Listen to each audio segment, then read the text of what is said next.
Hello, my name is Madeline Teremy. I'm the daughter of Norman Rogers Jr. I'm very pleased to be able to talk about my father. He was a pilot in the Army Air Forces, and he died in Russelsheim, Germany on August 26, 1944, with 5 other members of his crew in what became known as the Russelsheim Massacre. This is a picture of the crew. 2 of the members on the top right were not with him because they were getting the plane refitted with radar. So Haggis to Fenton was a fill-in that day. Talk about being in the wrong place at the wrong time. My father had enlisted in the Army in 1939 with a lot of idealism. But in 2 years, when it came time for his discharge, he was ready. He had been in the Marine Reserves all through high school, and he wanted to go to the Marines, but that didn't work out. So he went to the Army. And he was pretty ready to get out from the letters that he sent to my grandmother. But Pearl Harbor occurred, so he wasn't allowed to get out. So after approximately a couple of years, he joined aviation cadet training, and he became a pilot. I thought December would be a good month to talk about him because his birthday is the 22nd of December, and he would be 103 years old this year. This is a picture of him in his uniform. I grew up knowing only the very basic details about my father's life and death. I've been unable to look up a lot of his military career because his records were all in St. Louis, then they were destroyed in a fire. So I really didn't know much until the year 2001. And that's when everything opened up. We made a video that encapsulates a lot of the story, I think, quite nicely. So we'll show you this video, which is about 17 minutes long, and then I'll fill you in on details afterwards of things that I found out since that were different. There's a sentiment I like, and there's many ways to say it. But a friend of mine found a World War I plaque in Western New York, and I like this one. To live in the hearts we leave behind is not to die. So I hope this video helps you to keep my father and his crew in your hearts. This video was made possible by the support of John and Ruth Rogers and Powers and Teremy, LLC, and the creative ability of Greg J. Winter. A World War II Remembrance of War and Reconciliation, presented by the Helen M. Ruf and Madeline E. Teremy families. Norman J. Rogers grew up in Rochester, New York. After his graduation from Aquinas High School in 1937, and after already having been in the Marine Reserves throughout high school, he is seen here saying goodbye to his youngest brother Jim and his parents to go to New York City to join the United States Marine Corps. To Norman's great disappointment, he was rejected by the Marine Corps due to his dental overbite. After losing his second appeal to the United States Marine Corps, he then joined the United States Army. Following 3 years of being stationed in the Panama Canal Zone and in Trinidad, Staff Sergeant Rogers returned home on his first furlough. He reunited with his family before leaving for aviation cadet school to train as a pilot. During this visit home, he and Helen Mona became engaged. Seen here are his youngest brother James, his oldest brother John, and John's wife Norma. Also his parents, Norman Rogers, a captain in the Rochester Fire Department, and Jenny Rogers, his fiancée Helen Mona, and his only sister Mary Ann. Staff Sergeant Rogers completed his flight training in Nashville, Tennessee Aviation School and at Maxwell Field in Alabama. He graduated as an Army Air Corps pilot with the rank of second lieutenant in January 1944. He chose to become the pilot of the larger and slower B-24 bomber rather than a fighter pilot.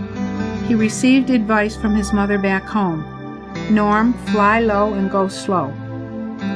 To which he answered, "That's the surest way of getting hit."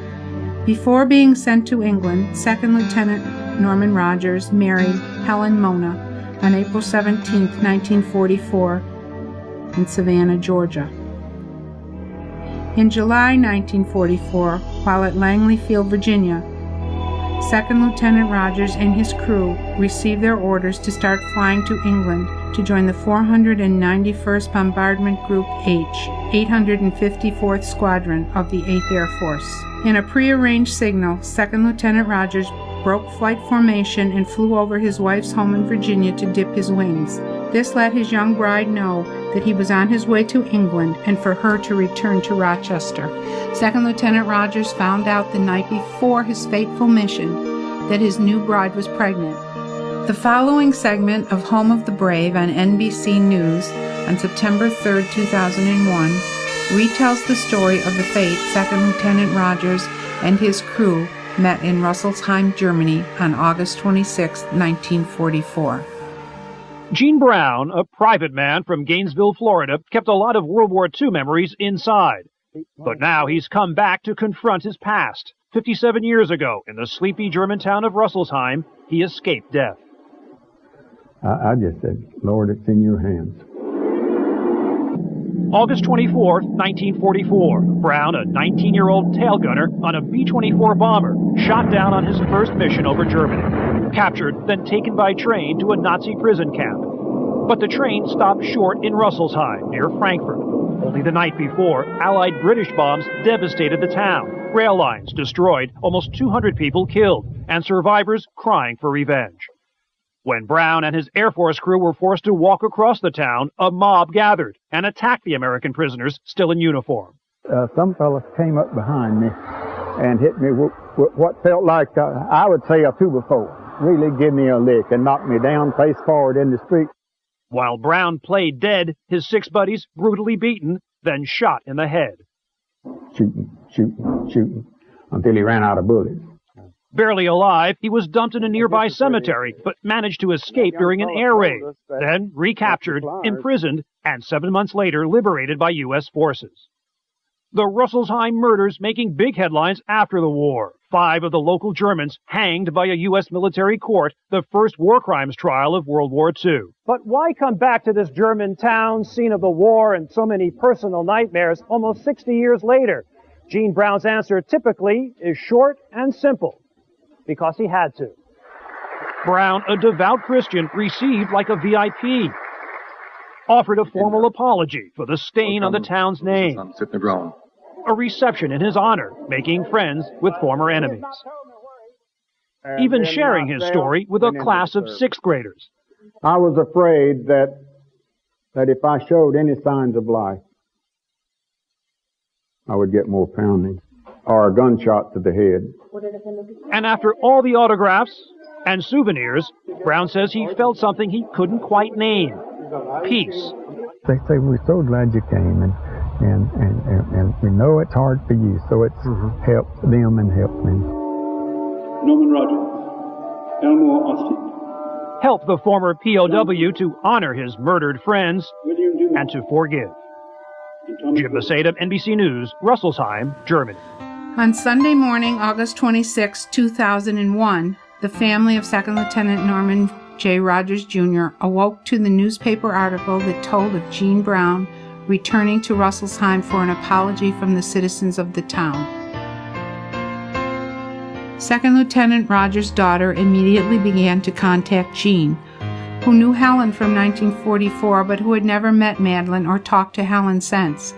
Gene and the other survivor, William Adams, had vowed to never talk about their experiences to spare the families the horror of the death of their loved ones.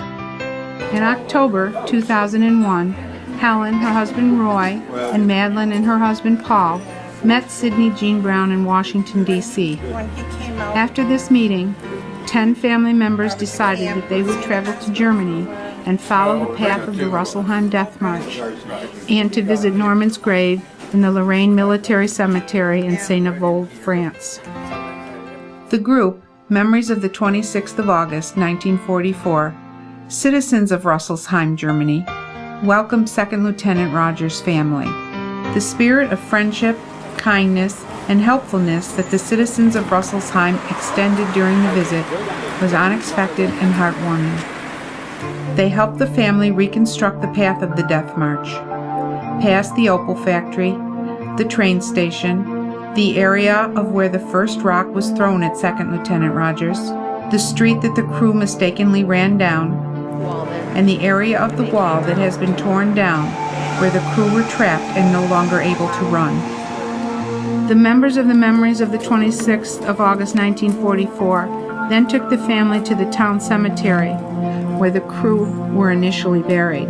They showed the building where Jean and Bill Adams first hid, which was a chapel at the time. The group is working on converting this building into a meditation room with wall murals depicting the episode. A prayer service was held by all those present and the ministers of the Evangelical Church. The graves of the Russian and French slave laborers who were not allowed shelter from the bombing raids are located in the same area as the first grave of the murdered airmen. In the afternoon, the deputy mayor held a reception in the town hall where the process of remembrance and reconciliation continued in front of the Hans Deichblag painting, We Love the Marching. This is the painting that sparked such current interest of this story in Russelsheim. When the artist heard the story, he painted ghostly figures depicting the death march into the street under the marchers' feet. The article in the town paper that reported the reception quoted Helen Ruff's comment that she was not bitter because she could not know how she might have reacted in the same situation. On Sunday, September 22, 2002, a church service was held at the Evangelical Church where prayers of remembrance and reconciliation were offered. In the afternoon, the family members were given a spectacular cruise on the Rhine River where its ancient castles and abundant vineyards are found. A shared dinner in a castle overlooking the Rhine River and a vineyard forged further bonds of friendship and reconciliation. The following day, the family took a train to Saint-Avold, France, where they visited Norm's grave for the first time in the beautiful, well-kept Lorraine Military Cemetery. They held a prayer service led by a French priest, and flowers were placed on the grave. Prayers were also said at the graves of Thomas Williams and Haggis Tufenicon. The active members of the group, Memories of the 26th of August 1944, worked tirelessly due to their belief that if later generations do not know the story, it will be easy to repeat such an atrocity. They shall not grow old, as we that are left grow old. Age shall not weary them, nor the years condemn. At the going down of the sun, and in the morning, we will remember them. Lawrence Binion. Everyone has a time or occasion in their life that happens when you least expect it, and it surpasses all your most vivid imaginings. For our family, that time happened in August 2004. The Russelsheim citizens who were members of the group Memories of August 26, 1944, held on to their conviction that a memorial to the fallen airmen was necessary to continue on the path of remembrance and reconciliation. Through their own personal donations and perseverance, they accomplished their goal of a permanent memorial in Russelsheim on the 60th anniversary of the atrocity, August 26, 2004.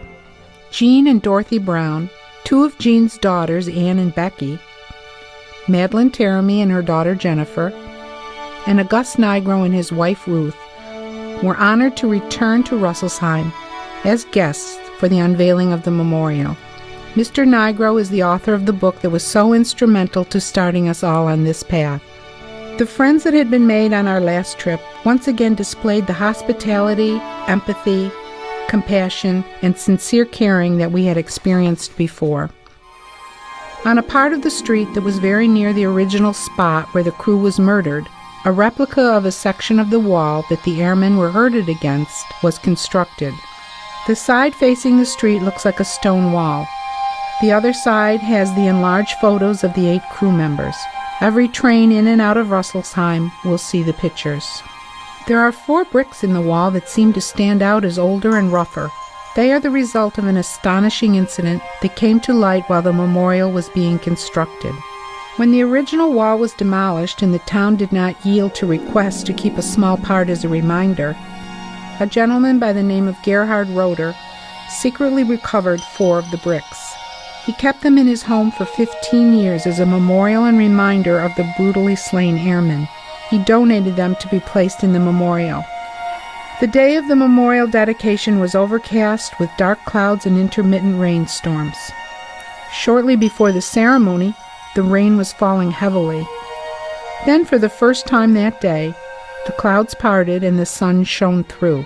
In that late afternoon sunshine, we knew that the slain crew were smiling down on the memorial. The ceremony began before a larger-than-expected crowd. There were 4 speeches that captured the essence of the memorial.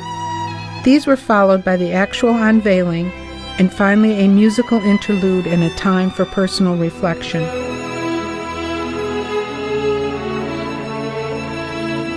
Each end of the memorial has the same inscription, one in English and one in German. It was written by Paul Osterreicher, an Anglican priest from Coventry Cathedral in England. There is a brief description of the event, followed by the names of the crew, and then the words, "May this memorial recall us to our common humanity." All of the planned and unplanned activities shall never be forgotten. The church service for the slave laborers who died in the bombings, the meals and conversations we had, the reconstruction of the escape route for Jean and Bill Adams, and the sightseeing are all indelibly engraved in our hearts and minds. 2 meetings, however, stand out. One was meeting the 2 women who were young girls and had actually witnessed the lynching, Apollonia Schaefer and Irmgard Kram. They are both lovely, compassionate women who have never forgotten that day. The other meeting was with 2 of the sons of one of the men convicted and hung for his part in the crime. The fact that 60 years later these 2 sons, one of the original crew members, and the daughter and granddaughter of Norman Rogers, could meet without animosity is truly evidence of the human ability to share sorrow and forgiveness. Loving and forgiving are you, O Lord, slow to anger, rich in kindness, loving and forgiving are you. We hope that the telling of this story helps to bring about the remembrance and reconciliation that the world needs today.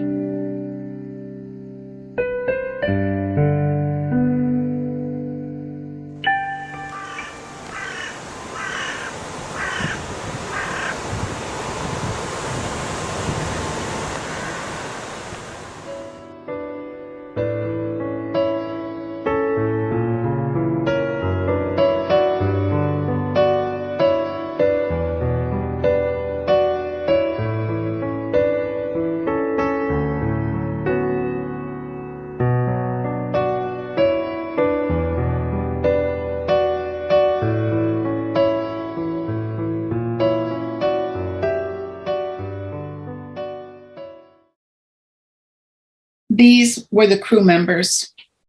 Second Lieutenant Norman J. Rogers, pilot, from Rochester, New York, 24 years old. Second Lieutenant John Sekel, co-pilot, from the Bronx, New York, 21 years old. Flight Officer Haggis Tufenchen, navigator and bombardier from Detroit, Michigan, 23 years old. Staff Sergeant Forrest Brinnenstuhl, engineer, from Munith, Michigan, 28 years old. He was a POW. Staff Sergeant Thomas Williams, Jr., radio operator from Hazleton, Pennsylvania, 19 years old. Staff Sergeant William Adams, nose gunner from Klingerstown, Pennsylvania, 19 years old. He was a POW.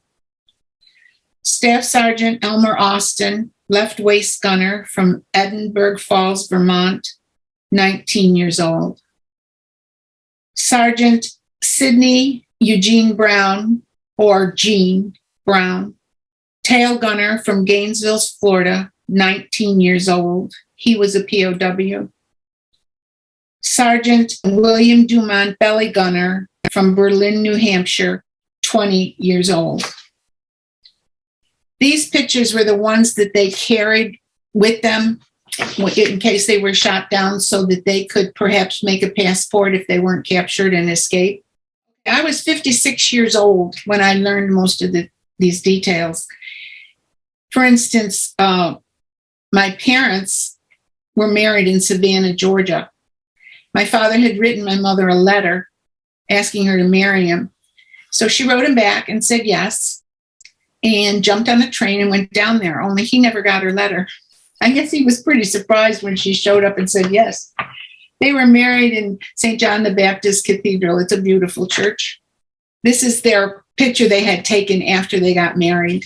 The video said my father learned my mother was pregnant the night before he went on his mission, but that's not accurate.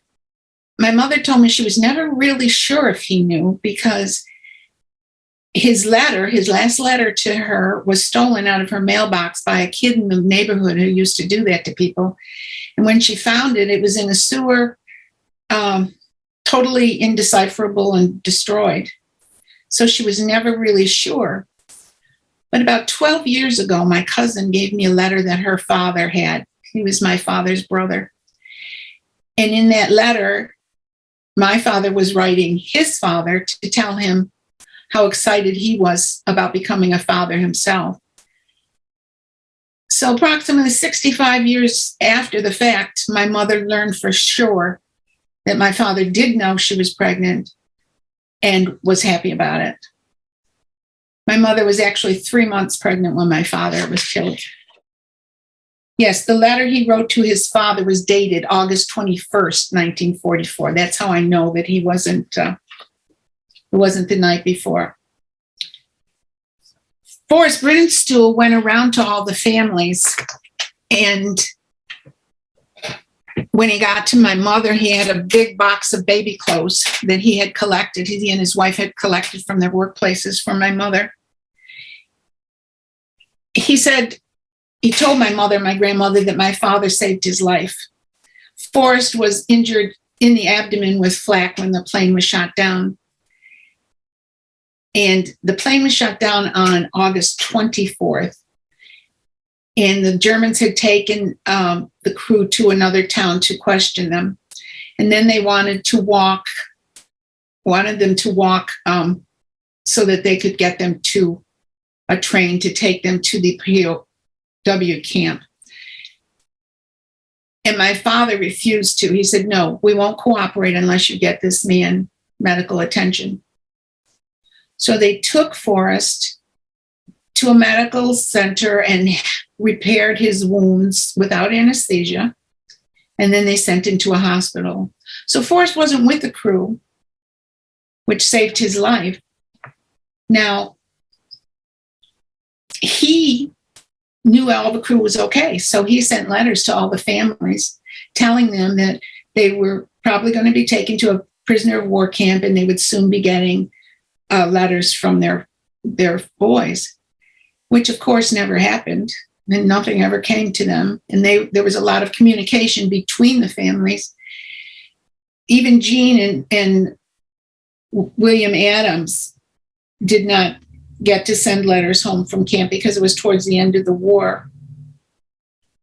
My mother actually wasn't notified that my father was dead until 1946, 2 years later. She read an article in the newspaper about a trial, and when my grandmother saw it, my father's name wasn't in it because he didn't have his dog tags on that day. But when my grandmother saw the article in the paper, she said to my mother, that's Norm's crew. Of course, my mother did find out before the Army notified her, or the Air Force notified her, because Forrest Brennanstool was at their house before the Army even notified her. So she knew, but the official letter didn't come till 1946. And she basically learned it from reading about the trial in the newspaper. The trial was in 1945 in July. They knew my father was in the trial. The executions took place November 1945. So I guess things were pretty mixed up after the end of the war. Now, a lot of these details are in these two books. This book is called Wolf's Angle, a German town on trial. It was written by August Nigro. It's very well written. It's a very scholarly book, and it focuses mostly on the trial and the details of the trial. This book is called The Last Mission of the Wham Bam Boys by Gregory Freeman. This is also a very well-written book, but it focuses more on the families, specifically my family, but everybody's family too. The name of this book is based on the name of the plane, which was called The Last Mission of the Wham Bam Boys, which they were assigned that day because they didn't have their own plane. Meeting Gene Brown was one of the most incredible experiences of my life. After all those years growing up, not knowing his name, not knowing the details, it was a gift, greatest gift I've ever received. Hearing from him how much he and the crew thought of my father, how well they worked together as a crew, what it was like to be in the plane when it was going down. That's just priceless. Gene told me how the crew tried to march stoically so as not to enrage the crowd any further, but there was one crew member who panicked and was yelling, and Gene said he thought a little less of him for doing that. The crew was trying to get him to calm down, but I guess they weren't very successful. So in 2001, when all this hit the newspapers, a woman called Gene. She was the crew member's girlfriend. And she told Gene that before he went overseas, he woke up one night having a nightmare. And in this nightmare, he told her that a crowd was beating him to death as he was walking through a town. That's kind of spooky.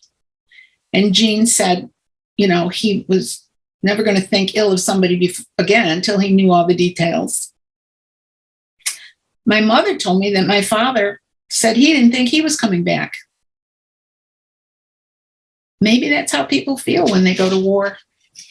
I don't know. I do wish that I had asked Gene and my mother and my grandparents and my aunts and my uncles more questions. Because by the time I got around to it, most of them were gone. So in 1951, my mother remarried a friend of my father's named Roy Ruff. He adopted me. In fact, my father and my biological father and my adopted father are right next to each other in their high school yearbook. My adopted father's wife died while he was in the service. So these two people met and they married, and they were able to provide a good life for both themselves and me and my brother. But they never talked about this. They never talked about it. And I know a lot of times my family wouldn't talk about it either, because they would say, don't disturb Helen, don't upset Helen, don't upset Helen. So that's, I think, quite common of that generation. I know my mother told Gregory Freeman that she didn't see why she should cause me to grow up hating German people or feeling sorry for myself, because she said, we weren't the only ones. This happened to a lot of people, maybe not the exact same way. But over 400,000 people died in that war from America. So there were a lot of people very sad. If you ever find yourself down in the 8th the Mighty 8th Air Force Museum in Pooler, Georgia, that the families got together, and we that were in contact with each other, and we put a plaque in the garden for the crew. I hope if there's any takeaway from this, it would be to ask your fathers, your mothers, your grandparents, your aunts, your uncles about your ancestry and your history. Because unfortunately, we don't think about it until we're older. And by then, they could be gone, and they take a wealth of knowledge with them. I think this falls under the category of too soon old, too late smart. I hope this was interesting for you. I was happy to do it. And I'd be happy to answer any questions you might have.